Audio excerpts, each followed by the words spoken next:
আমরা ভৌগোলিক ভাবে এমন এক রাষ্ট্রের পাশে বসবাস করি যাদেরকে বলা হয় এই দক্ষিণ এশিয়ার ইসরায়েল। বরং তো সবারই আছে, কিন্তু কে হচ্ছে আমেরিকা ইসরায়েলের দালালি করে, উভয়ের সাথে গাদ্দারি করে নিজের মসনদ টিকিয়ে রাখে, এবং কে হচ্ছে দালালি না করে বীর দর্পে জীবন বাজি রেখে লড়াই করে যায়, এইটাই ডিসাইড করে দেয় মুসলিম জাহানে তার অবস্থান কোন জায়গায়। ইমাম খামেনির সাথে আমাদের আকীদাগত পার্থক্য রয়েছে, কিন্তু এ সত্ত্বেও আমরা আগ্রাসনের বিরুদ্ধে তার যে হার নামানো লড়াই, এইটা থেকে আমরা এটাকে আমাদের অনুসরণের আদর্শ বলে মনে করি। আমরা এখান থেকে দ্ব্যর্থহীন কণ্ঠে বলতে চাই, আমেরিকা ইসরায়েল সন্ত্রাসী গোষ্ঠী যে আগ্রাসন চালাচ্ছে, সে আগ্রাসনের বিরুদ্ধে বাংলাদেশের মানুষ সবসময় তাদের অবস্থান ব্যক্ত করেছে।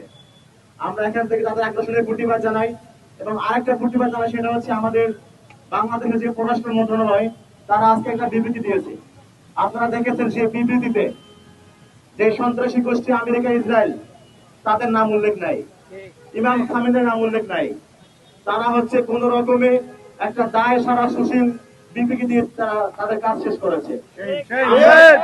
আমরা মনে করছি বাংলাদেশ পররাষ্ট্র মন্ত্রণালয়ের এই বিবৃতিতে বাংলাদেশের মানুষের আশা আকাঙ্ক্ষার প্রতিফলন ঘটেনি। বাংলাদেশের মানুষ সর্বদা চায় বাংলাদেশ সরকার মুসলিম বিশ্বে সর্বদা মজলুমের পাশে তাদের অবস্থান ব্যক্ত করবে এবং জালিমের বিরুদ্ধে শক্ত ভাষায় প্রতিবাদ জারি রাখবে। প্রিয় বাংলাদেশ, আর একটা কথা বলবো, সেটা হচ্ছে এই আধুনিক বিশ্ব রাষ্ট্রে যেখানে সবাই শক্তিকে কুর্নিশ করে চলে, যেখানে আমেরিকা ইসরায়েল সন্ত্রাসী গোষ্ঠী পুরো বিশ্বে তাদের আগ্রাসন জারি রেখেছে, এইখানে নিজ দেশের নিরাপত্তা নিশ্চিত করার জন্য, নিজের দেশের মানুষের জাতির জীবনের নিরাপত্তা নিশ্চিত করার জন্য সামরিক শক্তি অর্জনের বিকল্প নাই।